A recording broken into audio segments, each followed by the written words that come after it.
Now, we learned about the importance of asset allocation and what are the different strategies. So now I want to take you through what's happening, how we are investing in India, and how globally HNIs are investing, and what is the scope of value add. Now, this data I took from Kavi. According to the data, the asset allocation in India, which is followed, is 41% of the money is fixed income. It has your PPF, EPF, fixed deposit, senior citizen schemes. 19% is real estate. Equity, 16%. It just doesn't include the mutual fund shares and everything. And gold, diamond, silver is around 24%. So this is what we, as an Indian, we follow. Now, and this is default. People by default, have gold and real estate and all. Now, if you look at the CAGR return, I'm sure you guys must have looked at this data, but this is important in creating a foundation for my next slides. So I'm making you go through this. Now, this shows what kind of return different investments are given in different tenure. So let's focus on the 20-year tenure. Now, equities has given around 12.9, gold 8.4. This is post-tax return, bank fixed deposit, property, whereby the inflation, the CPI is around 5.7. So bank fixed deposit, clearly they underperform. The real estate, of course, it's a general thing, but within real estate also you bucket, the land may have done better and there are different properties. But on an average, the 6.2% is what has been made. And of course, equity has given highest. Now, if we go back to our old slide, now if we look at the asset allocation, only 16% of the money is into equity. You have 84% of the money in different, real estate, debt and all. And so what I'm trying to say is that clients have allocated 84% of the portfolio in these three buckets, which means that the return which they would be generating on that on an average will be around 6.5%. Which is quite low. And that's where, the scope of value add of asset allocation comes that, okay, you should be improving the equities. And of course, I'm sure everyone is trying to tell clients that you need to diversify, you need to have a right asset allocation. And, but yes, I think there's a lot of scope. So this is a scenario in India. Now let's look at, what has also happened. Now within India, you have a lot of US and international funds which have come up in the last 2-3 years. I think these are very good because a lot of time we think that it's an Indian equity which has done well. Now, this is a slide I took from one of the, I think, Kotak Nasdaq fund presentation. Now it shows what has been the return of Nifty 50 and Nasdaq 100. Now it clearly shows the green ones are where the US Nasdaq return has given a higher return over the Nifty. And if you look at the last 10 years, we have 7 out of 11 times when Nifty, the Nasdaq has been able to beat the Nifty. So there's a lot of scope.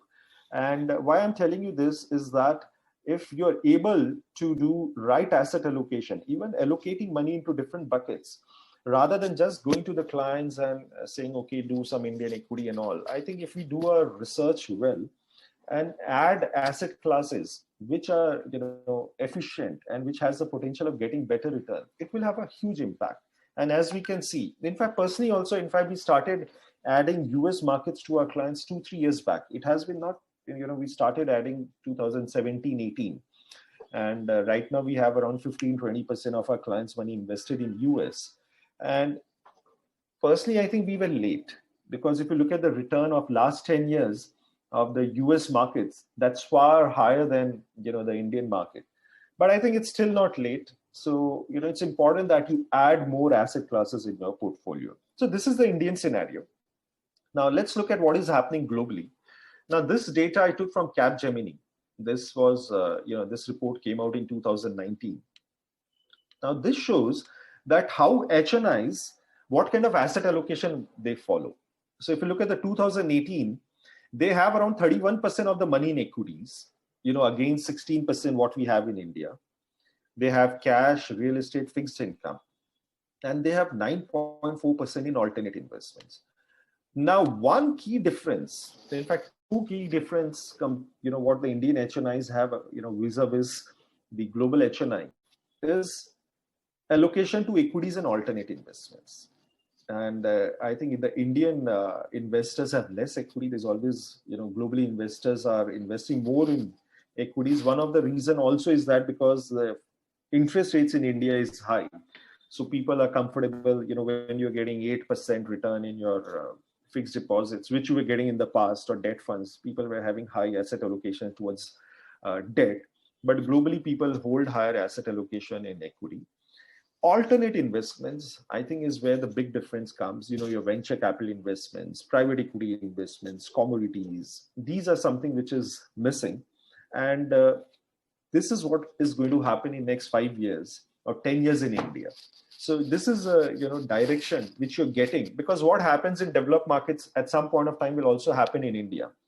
And so if you have to add value to your clients, if you have to make your asset allocation better, I think you should get some signals from here that alternate investments you need to add in clients' portfolio, and equities also is you need to increase overall. Maybe you already have high equity for your clients. I don't know what asset allocation for you follow for your clients, but this will give you some direction. Now, this is a general, HNI asset allocation globally. This may not be the most efficient, right? And so let's look at what is the most efficient asset allocation. I'm sure you guys must have. I'll come to that, but before that, there's one more this interesting slide. Now, this shows the asset allocation in different regions. So, we talked about asset.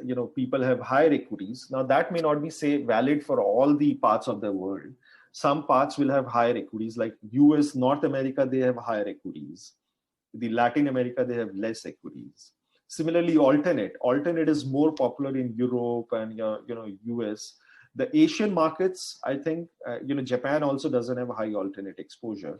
Even the Asian markets, the exposure won't be up to 10%. It will be less. But trust me, guys, everyone is adding alternate investments in clients' portfolio. So this is what investors hold. So what I was trying to come is that, how do you learn the perfect art of doing asset allocation? I'm sure you guys must have heard about the Ivy League endowment funds. The universities in North America, they have some of the largest funds they manage. Harvard has $39 billion of assets, and Yale 29, Princeton. So they manage pretty large portfolios, and it's not a recent phenomena. They have been managing from a pretty long time. And this also shows a return of 2018. I could not get the return of the last many years, but these guys have been able to outperform. They were able to outperform. Recently, they underperformed, but they were able to outperform the benchmark by good numbers. So I thought that let's study their asset allocation. Now, this is the asset allocation of Harvard. So if you look at the Harvard asset allocation, they are putting in domestic equities, which is good chunk. This is US equities. This is foreign equities, private equity, domestic bonds, emerging markets, real estate, commodities, foreign bonds, high yield bond, inflation index, absolute return. So look at the kind of spread they have, and look at the the alternate investments, type of alternate investments they're investing in the portfolio. And if we will look at our clients' portfolio, we will have majorly in the domestic equities and domestic debt. And that's where the scope comes, adding foreign equities, private equities, emerging market, commodities, high yield bonds, absolute return. And before you keep, go ahead and adding it for your clients, it's important that you understand them properly, do your own research, try to understand the risk, and communicate the same to your clients. And, that's where the real value add will come. But let me tell you, this is what the best of the guys are doing. And maybe 5 years, 10 years down the line, we will also have to start doing that, doing this for our clients. Yeah. I hope everyone is good with this.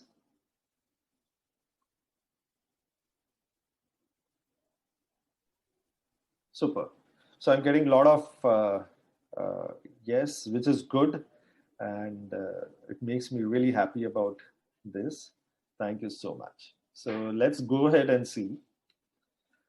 Now, we talked about asset allocation, that what the global guys are doing. And I'm trying to improve at Alpha Capital also. We are trying to improve, trying to add as many buckets as possible. And the idea is not just to add buckets. You have to add investments which has negative correlation. Correlation, I'm sure you guys know how different asset classes behave in different period of time. Only those investments add value in the portfolio if they are behaving differently to the existing portfolio. If everything is falling, all together when markets are down, then it may not add so much of value. We need right now and press the bell icon. Never miss an update.